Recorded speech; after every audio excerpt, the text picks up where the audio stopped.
Peace, family. So in this video, I want to take us back to the resistance meridian stretching that I went over in previous videos.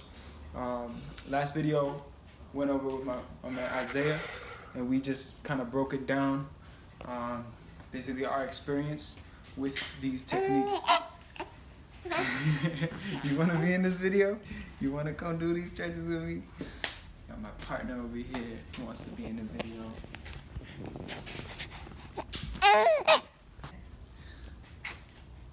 Look at you chilling. He likes this. He loves when I do push-ups.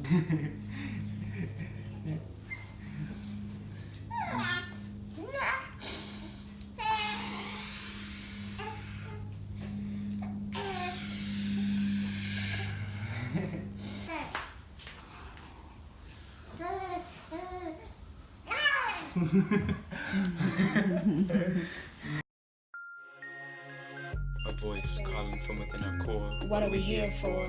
We realize that our power lies in how we live our lives, and how we choose to show up. So we choose to show up as rooted crowns, and this is our living prayer.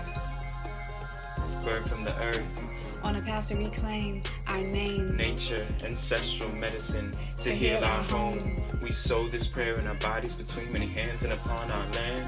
In direct response to self-hate, for scarcity, and climate change. But it's simple for real. We plant full forests and concrete jungles, inspiring youth to lead us out the struggle, nourishing our bodies as living proof, sharing all we do to amplify this truth. Yeah, we documenting it all, bringing it to you so you can feel this call in person, online. Yeah, we standing tall, rooted crowns, let's rock with it, y'all. Anyway, so these stretches, once again, they connect to the meridian lines in the body, the energy meridian lines. So today, I'm gonna focus on the metal element.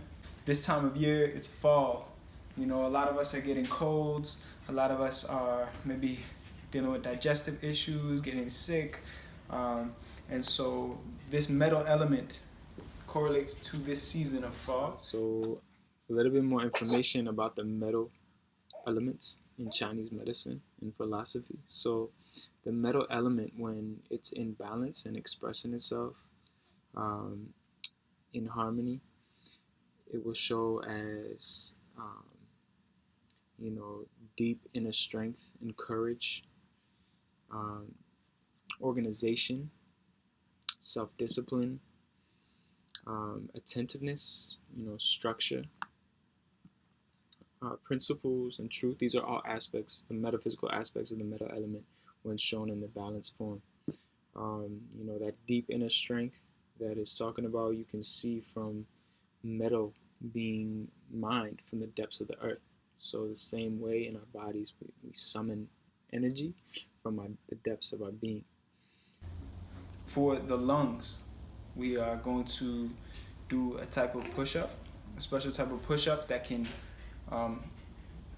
isolate the muscles that travel on the meridian line of the lung meridian. And this is the yin aspect of the metal element. And so it's focusing on the inner muscles along this channel.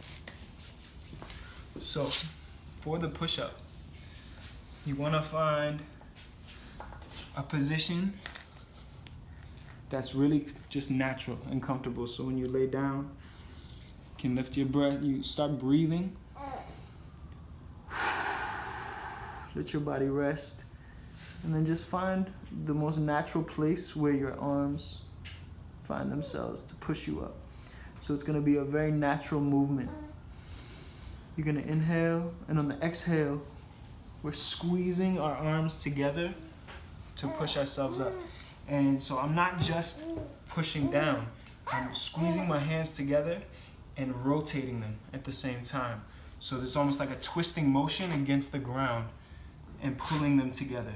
But you don't see the movement because I'm applying resistance against the ground. Inhale fully. On the exhale, I'm twisting and pressing together my hands in towards my chest. At the top, inhale again.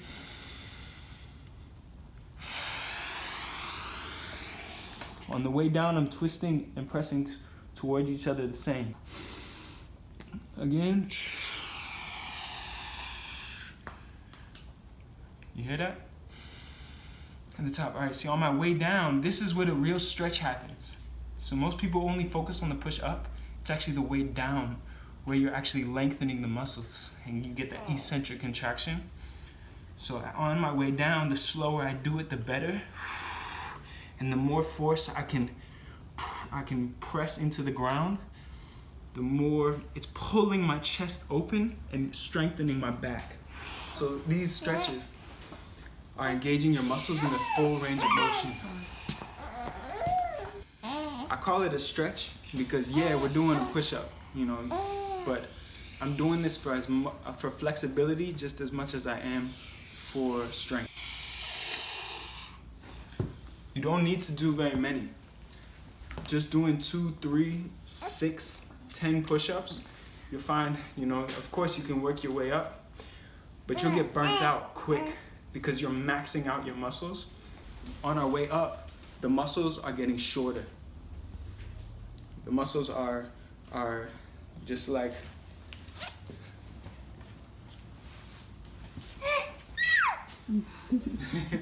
if you think about it, on the way up, when you do a push-up, your pecs, they're shortening. The muscles are getting smaller. On the way down, the pecs are getting pulled open with that resistance. So it's really important to, you know, to keep that twist and that pull going as you're creating that resistance as you're doing the movement, and it really maxes out the chest or the pec muscles, as well as the other muscles into the shoulder and into the arms.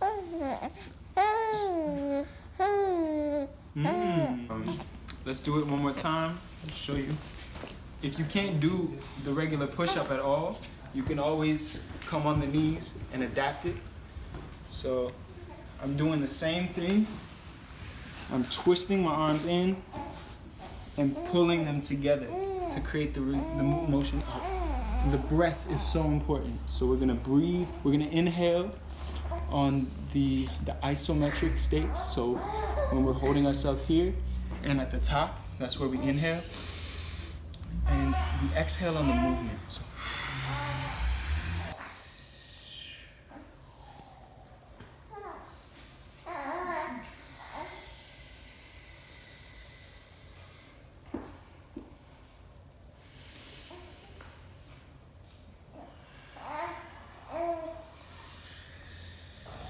So, if you want to take it to the next level, you can change your arm positions as well, but the same principle still applies.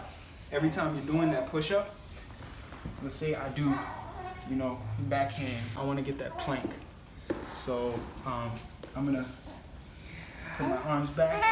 The same principle. I'm still twisting against the ground and pulling my arms in. Creates the stretch. So.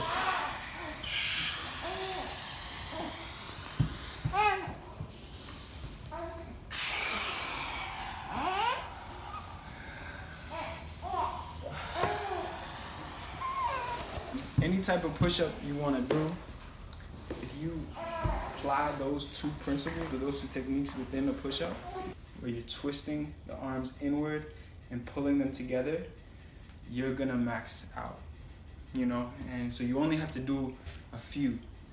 So you don't have to pump out 200 push-ups to get the workout you need. 10 might do the trick for you. And what you'll find, you take it to the next level, you can apply those same principles when entering into your handstand. So you're gonna come in, you're gonna twist and pull the arms in.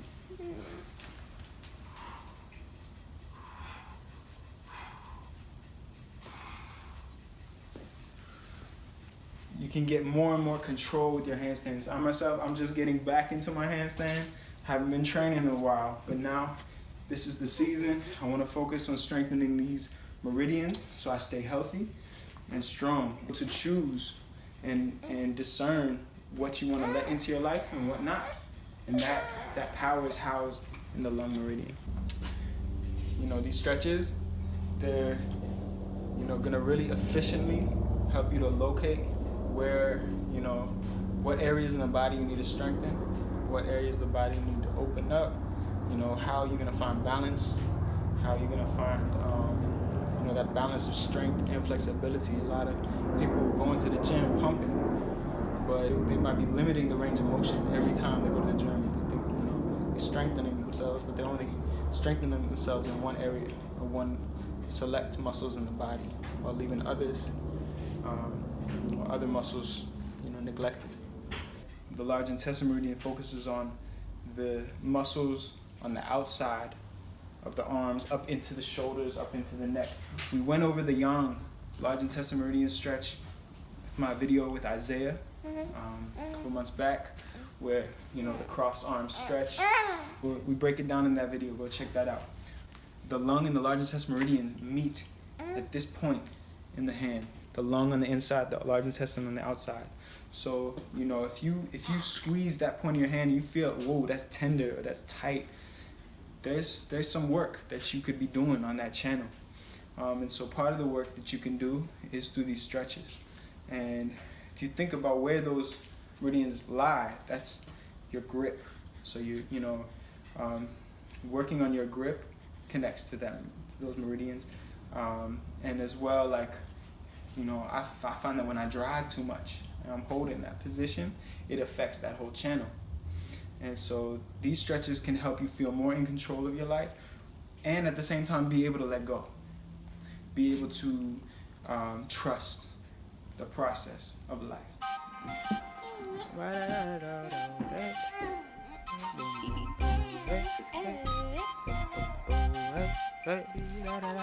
What we gonna do about this global situation?